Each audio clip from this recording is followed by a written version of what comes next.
tuzanye ishusho y'Uburundi tugira ubumwe tugira amahoro iterambere ku Barundi n'Abarundikazi bose. Urukundo mufitanye nirwo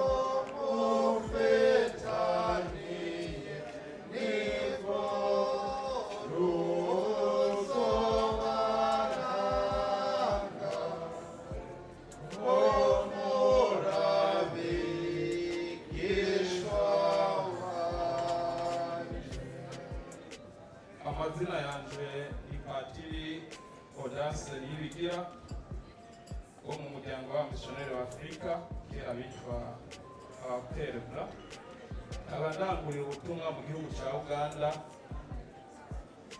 muri Nord ahitwa Adjumani ahagwiriye impunzi zavuye muri Sud Sudan. Icyambere ndashimye uburongozi dufise mu Burundi na diaspora irimwo, ashimira n'abarongoye Abarundi mu Uganda ku kwitwararika ubumwe amahoro no gusubiza hamwe. Igisabo canje kijanye n'ibijanye no kumenyesha amakuru. Barundi bene wacu, ibyiza nk'ibi biboneka ku marezo sosio nk'uko benshi bagiye barabivuga. Image benshi berekana ni image mbi y'Uburundi.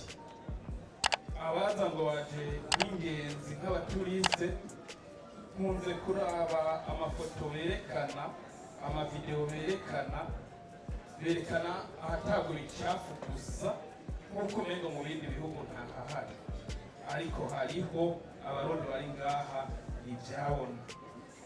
Turasabye kugira igihugu gitera imbere,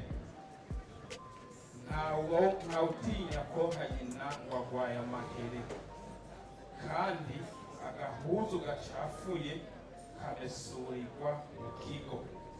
Reka Abarundi twiyunge ntitwisamburire aba ico cyo turanga nakare. Uburundi bwashize Imana imbere, nitwashira Imana imbere bizohera mu miryango iwacu, bihere mu ngo zacu, ku mitumba n'igihugu kihabonere gukira. Udafise icyo utinya nta n'ikigukiza. Abarundi kugeza izi saha twakijijwe no gutinya Imana, tubandanye dushira Imana imbere kandi Imana izoduhezagira. Kandi Abarundi nabo bari hanze bumve yuko Uburundi ari ubwacu, tutari impunzi, tutari n'ingenzi, atana viza dusaba, tuba tuje iwacu. Nta mwana asaba uruhusha rwo kuja muhira. Natwe dufashanye duteze imbere igihugu, kuko ibi byiza biri ngaha Umurundi wese yogenda bijanye yobabaye umuambasaderi w'ukuri. Murakoze.